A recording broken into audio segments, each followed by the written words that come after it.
Hey guys, what's going on? Rico Garcia here, founder of EcoTech Pro. Today I'm going to talk about what makes restoration and general contracting totally different and when you should hire and bring in a mold remediation expert. So stay tuned.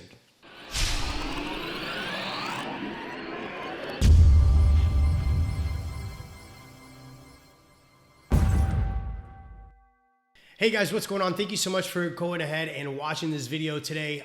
Today what I'm going to talk about is something that we get a lot of questions about. And typically what happens in this particular scenario is a homeowner is doing some reconstruction in the property. Maybe they're doing some updates in a kitchen or a bathroom, and the contractor that they had basically came across some mold. And what the next natural question is whether or not you should bring in a mold remediation company, or should you just let your general contractor or your bathroom contractor or your cabinet contractor go ahead and spray a little bit of bleach and wipe it down and continue about his day. Now, typically what happens, and again, you got to remember where you're getting your information from, and that everybody does have their best interest at heart. It's very, very few people that are really going to go out of their way to give you the absolute best advice when it suits you and not them, especially when it comes down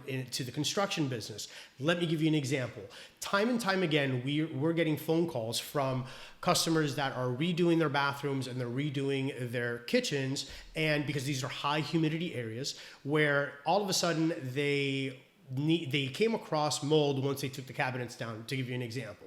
Well, now you have a cabinet contractor that's there on site, already has his crew and has a timeline. He's probably already taken his deposit. If not, he wouldn't be there, and is getting ready to install your brand new kitchen cabinets. Well, what ends up happening is if he finds mold behind the cabinets, all of a sudden his timeline is totally out of whack. In other words, he's gonna have to stop the project. You, the homeowner, are gonna have to go ahead and call a mold remediation company, possibly get some testing, then go through the whole remediation protocol, do that, put up your drywall again, and then the cabinet contractor can go ahead and pick up where he left off. That whole process could go ahead and potentially, in his mind, immediately, he's going to be set back at least a couple of days, which means that he's not going to be able to finish that project, and he's not going to get paid when he thought he was going to get paid,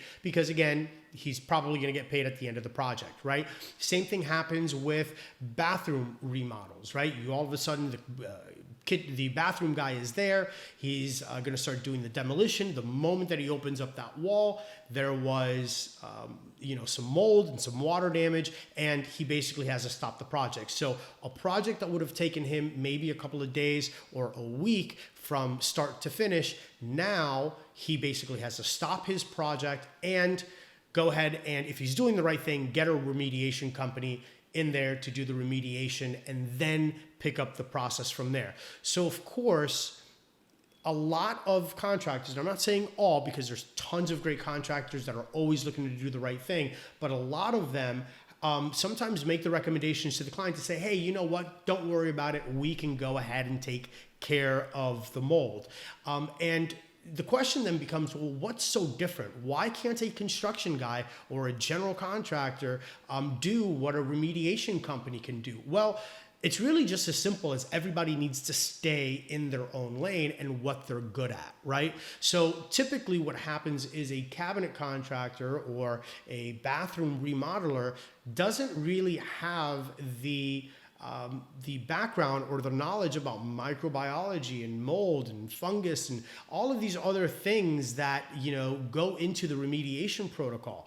Most of them, if not all of them, probably don't have the proper equipment to go ahead and get rid of not only what they see, but what really sets a remediation company apart or a restoration expert apart from the rest is really that we're battling something that we can't visually see. So not only is there a matter of having the proper equipment and having an understanding of mold growth, but also understanding how to properly kill and eradicate, and encapsulate and just get rid of all of this toxic material, not only from the material itself and out of the home, but also out of the breathable space. And in a lot of situations, what a lot of these contractors want to do is simply take a little bit of bleach, go ahead and spray the wall down or spray whatever studs may have been affected, and then put the wall back up. Now think about this. As a homeowner,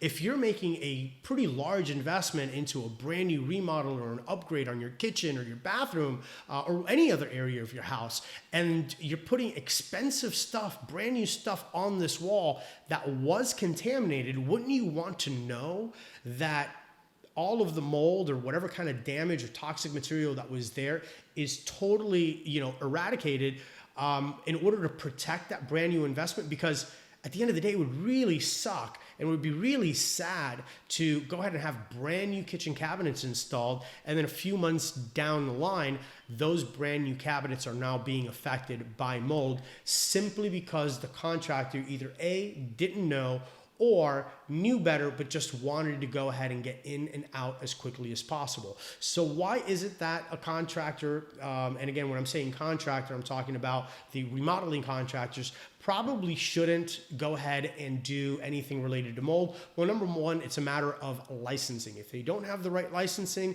then they really shouldn't be talking to you about mold, right? The other thing is just basic know-how, right? Doing remediation is a lot more detail oriented than someone who's putting up a piece of drywall or laying down some flooring, because we are battling something, again, that we cannot see. So the attention to detail, attention to eliminating cross-contamination, making sure that the right equipment is installed in the right quantities is also extremely important. To give you an example, if you have, depending on the size of the room or the size of the affected area, is going to dictate how many HEPA air scrubbers are installed, because these HEPA air scrubbers have a certain rating where they move, let's say, 500 cubic feet of air per minute or 1,500 cubic feet of air per minute. So depending on the size of the room is going to dictate how many of these machines you need to install in order to get the right air changes, the right number of air changes per hour. So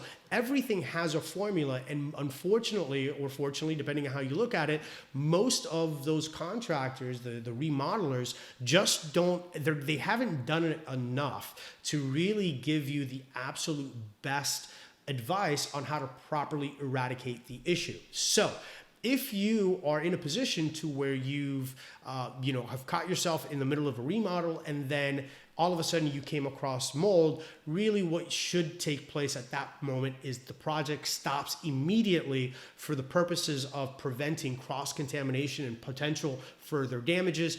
Go ahead, and if the contractor does anything, he goes ahead and puts some plastic sheeting to kind of reseal that area and try to contain it. And then the following steps should be to contact a remediation company or a mold assessment company that then can go ahead and do the proper testing, send that off to a third-party lab, get a proper protocol written up, and then the remediation process can take it from there. So again, it's all a matter of having each contractor doing what that contractor specializes in. So if you, next time you do a remodel, or if you are in the process of doing a remodel and you found that there's mold, my suggestion is always to make sure that you get the right professional for the right job. And even though it may set your project back just a little bit, 9 times out of 10, it's not as bad as most of these contractors think. And we always try to expedite that process. At any rate, I hope that you found some value in this video. If you like it, make sure that you give us a thumbs up, smash the subscribe button, share the video, or leave a comment below. I'll be more than happy to answer any of your questions. And as always, feel free to go ahead and reach out to us via phone if we can be of service to you.